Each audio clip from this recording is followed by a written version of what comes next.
Hello, what is up guys? We are back again with another video, where we discuss about who Mary Wilson was. Vocalist Mary Wilson, who co-founded the Supremes as a 15-year-old in a Detroit housing project and stayed with the fabled, hit-making Motown Records trio until its dissolution in 1977, died on Monday night at her home in Las Vegas. She was 76. Wilson's longtime publicist, Jay Schwartz, reported that she died suddenly. The circumstances of her death were not immediately revealed. Funeral services will be private because of COVID, he said, but there will be a public memorial later this year. I was extremely shocked and saddened to hear of the passing of a major member of the Motown family, Mary Wilson of the Supreme, said Berry Gordy in a statement Monday night. The Supremes were always known as the sweethearts of Motown. Mary, along with Diana Ross and Florence Ballard, came to Motown in the early 1960s. After an unprecedented string of #1 hits, television and nightclub bookings, they opened doors for themselves, the other Motown acts, and many, many others. Horizontal ellipsis. I was always proud of Mary. She was quite a star in her own right and over the years continued to work hard to boost the legacy of the Supremes. Mary Wilson was extremely special to me. She was a trailblazer, a diva, and will be deeply missed. Just 2 days prior to her death, Wilson put up a video on her YouTube channel announcing that she was working with Universal Music on releasing solo material, including the unreleased album Red Hot she recorded in the 1970s with producer Gus Dudgeon. Hopefully some of that will be out on my birthday, March 6th, she said in the video. She also promised upcoming interviews she had done about the Supremes' experiences with segregation that she said were forthcoming in honor of Black History Month. Wilson had been highly visible in 2019, when she appeared on the 28th season of Dancing with the Stars and released Supreme Glamour, her fourth book. Wilson had been preparing to spend some of the year joining in celebrations of the 60th anniversary of the Supremes, still the most iconic female singing trio of all time. Those immediately weighing in at the late hour to pay homage to Wilson range from Questlove to Kiss's Paul Stanley. OMG. Mary Wilson of the Supremes has died suddenly, tweeted Stanley. I was just on a Zoom call with her Wednesday for about an hour and never could have imagined this. So full of life and great stories. Absolutely shocked. Rest in supreme peace, Mary. With lead vocalist Diana Ross and founding member Florence Ballard, and with Ballard's replacement Cindy Birdsong, Wilson appeared on all 12 of the Supremes' #1 pop hits from 1964-69. During that period, the act, the biggest of Motown's vocal groups thanks to their silken sound, charted a total of 16 top 10 pop singles and 19 top 10 R&B 45s, 6 of them chart toppers. If Ross became renowned as the group's international superstar and Ballard, who died prematurely at the age of 32 in 1976, came to be memorialized as its tragic figure, Wilson was its steady, omnipresent and outspoken driving force, though many view her as little more than a supplier of the backup hooks that supported Ross' lead work. They think I'm just a new girl, Wilson said in a 1986 San Francisco Chronicle interview. After Ross departed the group in 1970 for solo stardom, Wilson remained its linchpin, and dutifully backed up a succession of front women. Though the Supremes never recaptured their dominance of the 60s, they still managed to collect a 1970 R&B #1, Stoned Love, and return to the pop top 25 times. Please, if you made it this far, don't forget to like and subscribe. It really helps the channel grow.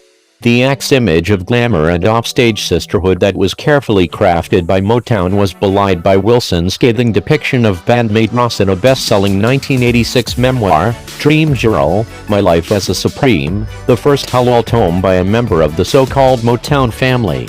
In the book, Ross, referred to pointedly throughout by her birth name of Diane, was portrayed as an attention-seeking and backstabbing diva who used her relationship with Motown founder Chairman Berry Gordy to get what she wanted professionally and personally. Opening the book with an episode in which Ross literally shoved her aside on stage during a taping of the 1983 taping of the NBC Anniversary Special Motown 25, Wilson wrote, with some mixed emotion, "She has done many things to hurt, humiliate, and upset me, but, strangely enough, I still love her and am proud of her." Wilson, who released 2 solo albums and toured successfully with a solo act that combined cabaret with renditions of her old Supremes hits, was inducted into the Rock and Roll Hall of Fame as a member of the group in 1988. She was born March 6, 1944, in Greenville, MS. After moving to St. Louis and then Chicago with her parents, she was sent at the age of 3 to live with her aunt and uncle in Detroit, and she grew up believing she was their daughter. She only learned who her real parents were at the age of 6, when her mother came to Detroit to live with the family. She moved with her mother several times until she settled in at the Brewster Douglas Housing Project at 12. Wilson had already briefly sung in a group led by Aretha Franklin's younger sister Carolyn when she was approached by Ballard, a charismatic neighbor in the Brewster Projects, to form a new group that would serve as a sister act to the Primes, a male quintet that included Paul Williams and Eddie Kendricks, both future members of the Motown unit The Temptations. The 2 girls were soon joined by Ross, who would only take the professional name Diana after the group's first hits. With 4th member Betty McGlown and her successor Barbara Martin, they would perform as the Primettes until they rechristened themselves as the Supremes in early 1961. After auditioning unsuccessfully for the rising Detroit label Motown, the group cut a pair of tracks for another hometown imprint, Lupine. Wilson sang lead on the single B-side Pretty Baby, but, like Ballard, she was soon displaced in front by Ross. Finally brought on board at Motown, they struggled to find their musical niche, recording songs by Smokey Robinson and others that either languished on the charts or sat in the vault. In 1963, 4th member Martin exited the unit. The trio finally began to hit pay dirt when the songwriting team of brothers Brian and Eddie Holland and Lamont Dozier became their principal cleffers.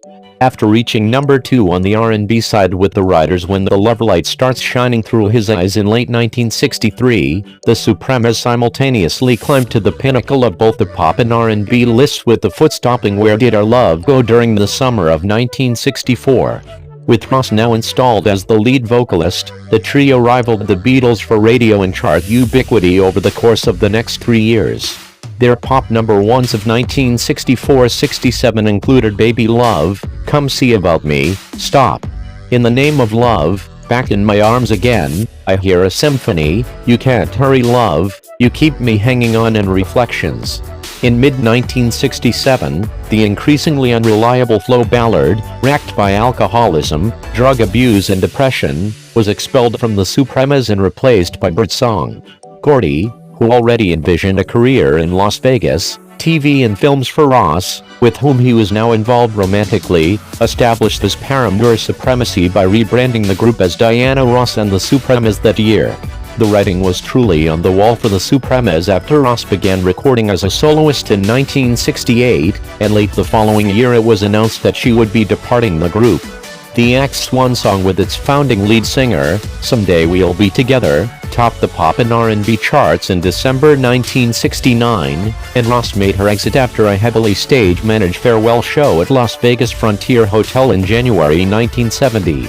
The single marked the act's last visit to the top of the U.S. pop chart. The Vegas show introduced Jean Terrell, sister of heavyweight prize fighter Ernie Terrell, and a singer in his group The Knockouts, as the Supremes' new lead vocalist. Astonishingly, Berry Gordy swiftly tried to replace Terrell with Stevie Wonder's wife Syreeta Wright, but, according to Mark Rybowski's taut, dishy 2009 history of the group, Wilson intervened, while Terrell remained. The Supremes never enjoyed the kind of budgets or promotion they had with Ross in the fold. With Terrell taking the lead, the Supremes maintained some momentum. Beyond Stoned Love, they reached the R&B top 10 with River Deep, Mountain High, Nathan Jones and Floyd Joy. But Wilson remained the lone constant in an ever-shifting lineup after 1972, and by the late 70s the trio was mired in lightweight disco material, some of it supplied by the returning Holland Dozier Holland team. Please don't forget to like and subscribe if you appreciate content like this. The Supremes folded their tents with a London farewell show in June 1977. Wilson's self-titled solo LP for Motown, which Marvin Gaye had planned to produce before his divorce wrangle with Gordy's sister Anna scuttled it, failed to scratch the national album chart, and its lone single peaked at number 95. Except for her appearance on the '83 Motown special, Wilson was little heard from until her eyebrow-raising memoir was published. She would go on to write 2 more books about the Supremes. In 1990 and 2019, the title of Dream Girl was inspired by the hit 1981 Broadway musical, which the singer claimed was a largely accurate depiction of the tumult within the Supremes during Ross' tenure. Defending herself in a 1986 interview in Jet magazine against potential charges of serving up sour grapes, she said, "I'm sure people will have their own opinions about that, but I really don't care. My main thing is that when I was in the group I maintained my position and I didn't step into Diane's position. I'm no longer in the group now. I have my own position to uphold and it's not in the background." An attempt to reunite Wilson with Ross and the other surviving members of the Supremes for a 2000 tour came to naught after a protracted and public wrangle over Wilson's fee for the track. Wilson's album Walk the Line was released on the CEO label in 1992. She issued a pair of live DVDs in the new millennium. In 2015, she released what was to be her last single, Time to Move On, which reached number 23 on the Billboard Dance Chart. Her publicist said that she had been working on trying to get a U.S. postage stamp designated for Ballard. Wilson's activism included traveling to Washington, D.C. to lobby for the Music Modernization Act, which was passed into law in 2018.